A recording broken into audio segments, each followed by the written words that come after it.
অনিয়ন্ত্রিত রাগ এটা সওয়াবের কারণ নয়, গুনাহের কারণ। নিয়ন্ত্রণহীন রাগ এটা কিসের কারণ ভাই? অনেক মানুষ আছে রাগী, বদরাগী তো বদরাগী, আবার এটাকে ভালো মনে করে, বলে কি শয়তান তার কাছে এভাবে উপস্থাপন করে আর কি, বলে যে আমি উল্টা পাল্টা দেখলে আমার মাথা গরম হয়ে যায়, আমি সহ্য করতে পারি না, আছে না? অথচ উনি নিজে হাজার উল্টা পাল্টা করেন ঠান্ডা মাথা, শুধু আরেকজনটা দেখলে মাথা কি হয়ে যায়?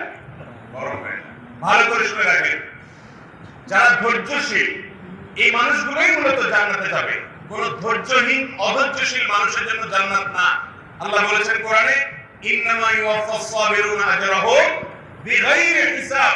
নিশ্চয়ই ধৈর্যশীলদেরকে যে বিনিময় দেওয়া হবে এটা কোনো হিসাব করে দেওয়া হবে না, হিসাব ছাড়া আল্লাহ তাআলা ধৈর্যশীলদেরকে বিনিময় দেবেন। ভাইরা আমার, এই জন্য মুখবিত হতে হলে ধৈর্যশীল হতে হবে।